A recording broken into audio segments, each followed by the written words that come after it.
पहिला प्रश्न आहे, which are 3 types of elements. आता काल आपण पाहिलं की जे सबस्टन्स आहे त्याचे 3 टाइप्स आपण पाहिले होते. एक एलिमेंट्स, दुसरा आहे कंपाऊंड आणि तिसरा आहे मिक्सचर. आणि आज जो प्रश्न दिला आहे की एलिमेंटचे 3 टाइप्स कोणते आहेत. एलिमेंटचे 3 टाइप्स आहेत, मेटल्स, नॉन मेटल्स आणि मेटलॉइड्स. म्हणजे मेटल म्हणजे धातू, नॉन मेटल्स म्हणजे अधातू आणि मेटलॉइड्स म्हणजे धातू सदृश्य, ज्यांना सेमी मेटल पण म्हणतो. म्हणजे ज्याच्यामध्ये मेटलचे पण गुणधर्म असतात आणि नॉन मेटलचे सुद्धा गुणधर्म असतात. सेकंड क्वेश्चन आहे की write example of organic compound. आता ऑर्गेनिक कंपाऊंड कार्बनिक संयुगे, ज्यांना आपण सेंद्रिय संयुगे म्हणतो, तर त्याची एक्झाम्पल आपल्याला सांगायचं. तर कार्बोहायड्रेट्स असेल, प्रोटीन्स, हायड्रोकार्बन्स जसं की पेट्रोल, डिझेल, त्यानंतर कॅम्फोर तर माहिती आहे तुम्हाला, कापूर, त्यानंतर शुगर, ग्लुकोज, युरिया, हे सर्व जे सबस्टन्स आहेत हे सर्वचे सर्व काय आहे, ऑर्गेनिक कंपाऊंड्स आहे. आणि यांचं ऑर्गेनिक कंपाऊंड असण्यामागचं कारण जर पाहिलं आपण, तर यांचा जर आपण बर्न केलं त्याच्यामध्ये ब्लॅक रंगाचा, काळ्या रंगाचा सबस्टन्स शिल्लक राहतो आणि तो काय असतो, कार्बन.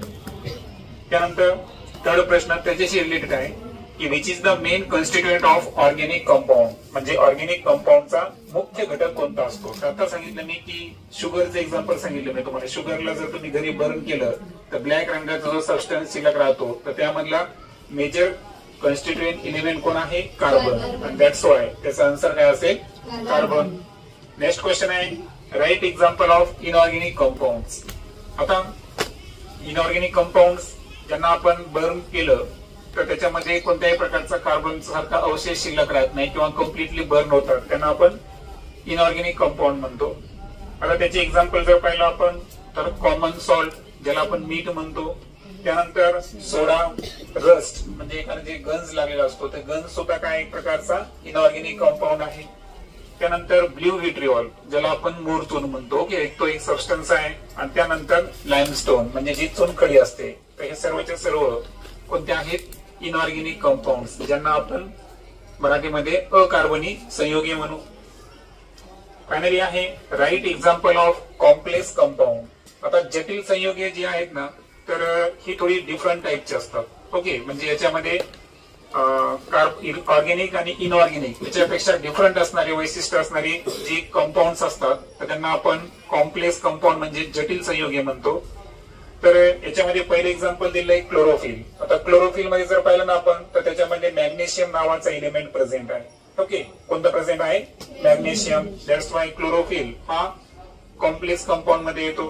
त्यानंतर हिमोग्लोबिन. आता आपलं जो रक्त आहे ना, तर या रक्तामध्ये ऑक्सिजनला वाहून नेणारा एक घटक आहे, त्याला काय म्हणतो आपण, हिमोग्लोबिन. तर या हिमोग्लोबिन जो आहे ना, तुम्ही ब्लड रिपोर्ट काढली नाही एखाद्या वेळेस, तिथे हिमोग्लोबिनचं येतं पहा, तुमचं हिमोग्लोबिन किती आहे, 18 ते 13 मध्ये त्याची रेंज असते समजा. तर तो हिमोग्लोबिन जो आहे ना, तर त्याच्यामध्ये आयर्न कंटेनिंग पिगमेंट असतो, लोखंडासारखा एक काय असतो, पिगमेंट असतो. त्याच्यामुळे त्याचा लाल रंग दिसतो, म्हणजे आयर्न प्रेझेंट आहे. म्हणजे हिमोग्लोबिन जो आहे त्याच्यामध्ये प्रेझेंट असताना मूलद्रव्य कोणतं आहे, आयर्न, लोखंड. त्यानंतर सायनोकोबालामाइन. आता सायनोकोबालामाइन म्हणजे काय, व्हिटॅमिन B12.